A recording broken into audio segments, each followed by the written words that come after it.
friends. My other story is a tour of the heavens. Clyde Tombaugh discovers Pluto. So this is about another real life person. I'm going to read this story. There's some questions in it that you can talk about if you want at the end. I hope you enjoy it. Again, printer's not working, so I've attached a picture of Clyde when he was younger and older with his telescope that he made himself. All right. Clyde had finished his farm chores. Now he was free to spend the rest of the evening doing his favorite thing, stargazing. He got out his telescope and he looked up into the night sky.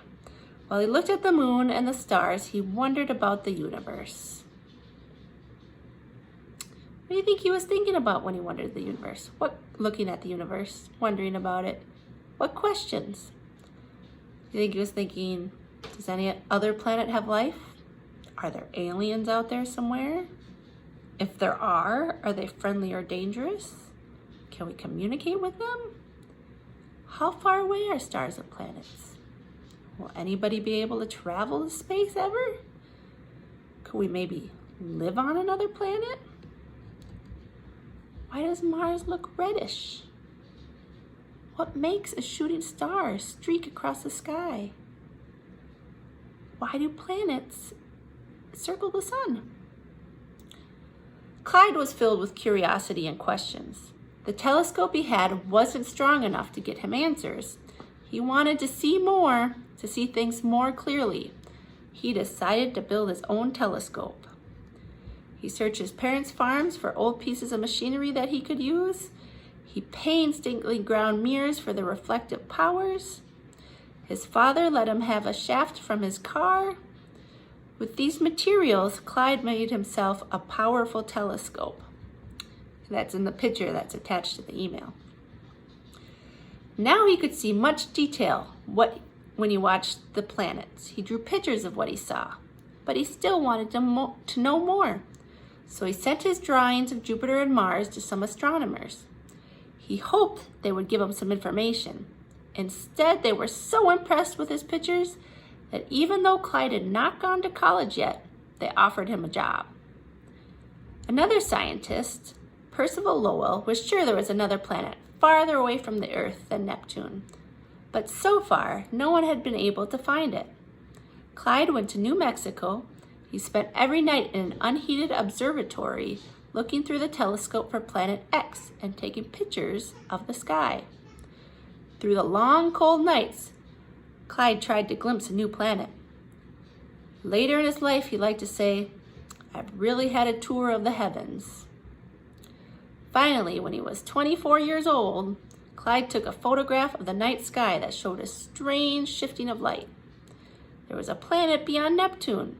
He had found planet X. The new planet was named Pluto for the Roman god of the underworld.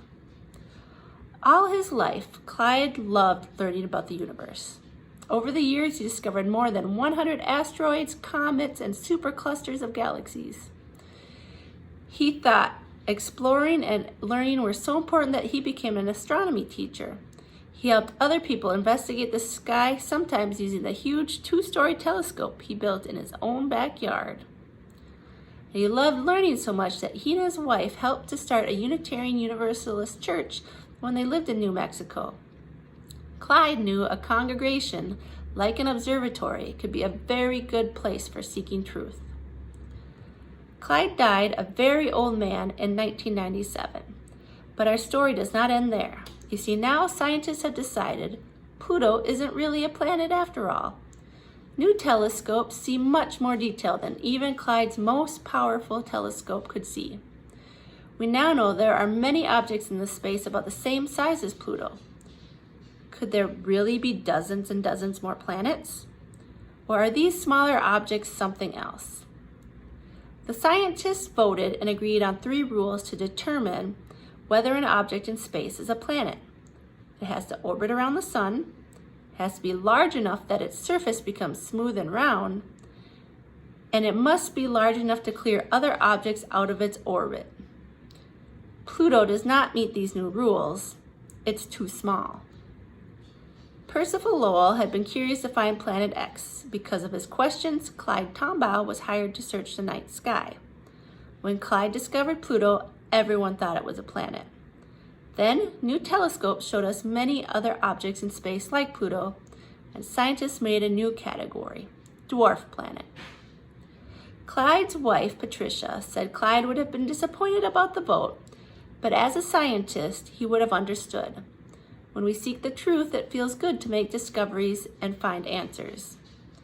But Clyde knew what's most important is to keep asking questions.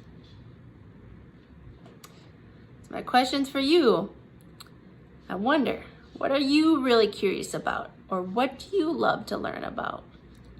What do you want to learn about? When you want to know more about something, what do you do?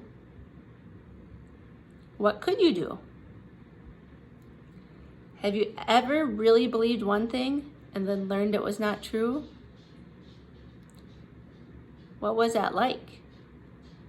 Was it easy or hard to get used to your new belief? Do you think your belief could change again? All right, friends, have a good week.